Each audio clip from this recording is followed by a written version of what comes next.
जय हिंद साथियों, सभी दर्शकों को नमस्कार। एलएमएल जनता की आवाज़ में स्वागत है सभी दर्शकों का। इस वीडियो को सभी दर्शक अंत तक पूर्ण रूप से देखें। देख रहे हैं सभी दर्शक, क्रांतिवीर पत्रकार मदन लाहौरिया के साथ। चर्चा बुलंद है कि गरीबों की रोटी के नाम पे किया जा रहा बच्चियों का शोषण। साथियों, हरियाणा के गुरुग्राम शहर से एक ऐसी खबर निकल कर आ रही है जिससे हरियाणा व देश की सभी धार्मिक व सामाजिक संस्थाएं बहुत बड़े शक के दायरे में आ जाएंगी। धर्म व गरीबों के कल्याण के नाम पर तो इस भारतवर्ष में काफ़ी वर्षों से धन लूटने की एक बहुत बड़ी एवं लंबी दास्तान चली आ रही है। गरीबों के नाम पे सरकारी फंड तो दबा के खाया जा रहा है, परंतु गरीबों को मिलता कुछ भी नहीं। और गरीब तो हमेशा ही गरीब रहता है, परंतु गरीबों के कल्याण के नाम पे जो नई नई एनजीओ बनाई जाती हैं, उन एनजीओ को बनाने वाले व संचालित करने वाले जरूर माला माल हो जाते हैं। और गरीबों के नाम पे समाज का चंदा व सरकार का फंड खाने वालों की गरीबी जरूर अमीरी में बदल जाती है। साथियों, गरीबों के कल्याण की नौटंकी करने वाले इस देश के भोले भाले दानदाताओं की आंखों में धूल झोंकते हुए गरीबों का ही शोषण करते हैं और अपने नाम की झूठी वाहवाही लूटते हैं। इस देश में पिछले लगभग 3-4 सालों में हजारों की संख्या में ऐसी झूठी एनजीओ खुल चुकी हैं जो अपनी कमाई केवल एनजीओ के फंड पर आधारित ही करते हैं। कोरोना के चलते जब लॉकडाउन हुआ तो हरियाणा के गुरुग्राम शहर में जैसे एक किस्म से नई नई सैकड़ों एनजीओ की बाढ़ आ गई और सरकारी फंड तथा आम जनता का चंदा डकारने का उन सभी एनजीओ वालों को एक बड़ा ही खूबसूरत जैसे मौका मिल गया। एनजीओ की इस बाढ़ में हरियाणा के गुरुग्राम में तो प्रदेश की सत्तारूढ़ पार्टी भाजपा के समर्थित लोगों ने सबसे ज़्यादा लूटपाट मचाई। यह बात जमीनी स्तर की सच्चाई पर आधारित है। कई लोगों पर गरीबों का राशन डकारने के भी आरोप लगे। हरियाणा के मुख्यमंत्री माननीय मनोहर लाल खट्टर को इस बारे में जरा भी भनक तक नहीं लगने दी गई और गुरुग्राम के सरकारी अफसर इन सभी एनजीओ वालों से मिली भगत करके गरीबों के नाम पर धड़ाधड़ लूटपाट करने में शामिल हो गए। गुरुग्राम में कई एनजीओ की इसी लूटपाट के चलते अब एक संगीन मामले की खबर सामने आई है।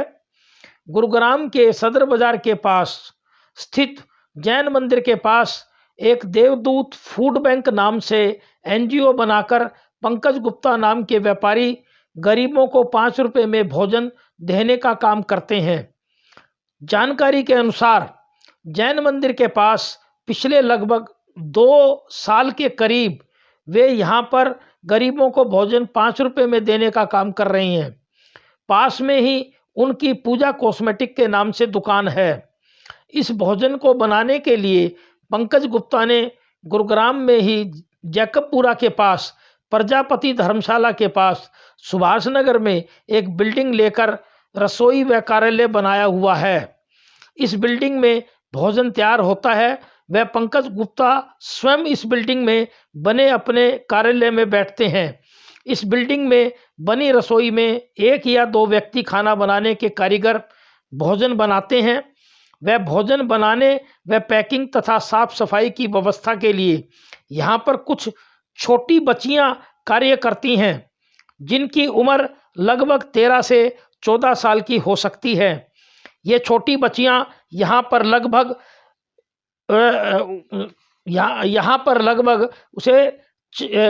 यहाँ पे लगभग 3 से 4 की संख्या में भी कई बार होती हैं।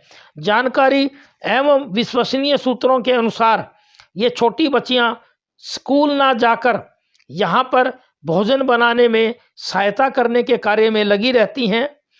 जानकारी के अनुसार पिछले 3-4 महीनों में इस बिल्डिंग में इन छोटी बच्चियों से दुर्व्यवहार की घटनाएं तो होती रही हैं। अभी हाल ही में 2-3 रोज पहले जो खबरें मालूम हुई, उनके अनुसार देवदूत फूड बैंक के नाम से पंकज गुप्ता जैन मंदिर के पास जहां भोजन बांटते हैं, वहां पास में ही सरकारी कन्या स्कूल है और खबरों के अनुसार ये देवदूत फूड बैंक की रसोई में काम करने वाली छोटी बच्चियां इस सरकारी कन्या स्कूल में पढ़ती हैं और ये बच्चियां घर से तो स्कूल में पढ़ने के लिए आती थी, परंतु स्कूल में जाने के बजाय पंकज गुप्ता की रसोई वाली बिल्डिंग में काम करने के लिए जाती थी। खबरों के अनुसार इन बच्चियों के माँ बाप ने जब स्कूल में इस बात की तहकीकात की तो बच्चियां स्कूल में नहीं थी और इसके बाद इन बच्चियों के माँ बाप ने पुलिस को सूचना दी। वह स्कूल की प्रिंसिपल व इन बच्चियों के माँ बाप ने जब पंकज गुप्ता की रसोई वाली बिल्डिंग में जाकर देखा तो बच्चियां वहां पर मिली। वह इन बच्चियों के माँ बाप ने बच्चियों के साथ दुर्व्यवहार के आरोप पंकज गुप्ता पर लगाए। खबरों के अनुसार वह कुछ वीडियो व एक digital news channel the Hind warrior की पत्रकार एंकर प्रगति पांडे की रिपोर्ट की गई एक वीडियो के अनुसार बच्चियों के माँ बाप व स्कूल की प्रिंसिपल की सूचना पर पुलिस आई और पंकज गुप्ता को पकड़कर पुलिस ले गई। वह रिपोर्ट वीडियो के अनुसार पुलिस ने ले जाते वक्त पंकज गुप्ता को थप्पड़ भी मारे, परंतु बाद में पंकज गुप्ता को छोड़ दिया गया। यहाँ पर एक गंभीर सवाल खड़ा होता है कि इस सारी घटना के बाद जो हमें पता लगा कि देवदूत फूड बैंक के माध्यम से पंकज गुप्ता जैन मंदिर के पास जिस स्थान पर भोजन बांटता था, उस स्थान पर जो सारा सामान भोजन बांटने की व्यवस्था में था, वह सीमेंट का पक्का चबूतरा वो स्वयं पंकज गुप्ता के द्वारा तुड़वाया गया। वह वहां से सारा सामान हटा लिया गया। यह बात एक गहरा शक पैदा करती है और इस गंभीर मामले में पुलिस की भूमिका पूरी तरह संदिग्ध लग रही है। पुलिस पूरी गंभीरता से आरोपों की छानबीन नहीं कर रही और एफआईआर दर्ज करने में भी जानबूझकर देरी कर रही है। सूत्रों के अनुसार ऐसी खबरें भी छन छन कर आ रही हैं कि देवदूत फूड बैंक के संचालक पंकज गुप्ता ने पुलिस से सांठगांठ कर ली और इस काम के लिए गुरुग्राम के एक वकील महोदय ने ही मदद की है। यहाँ पर यह एक गंभीर सवाल उठता है कि यदि आरोप झूठे व गलत हैं तो फिर भोजन बांटने का स्थान क्यों तोड़ा गया। इस मामले की अगली खबरों के लिए इंतजार में रहें हमारे सभी दर्शक। जय हिंद, वंदे मातरम। जय हिंद साथियों, सभी दर्शकों को नमस्कार। एलएमएल जनता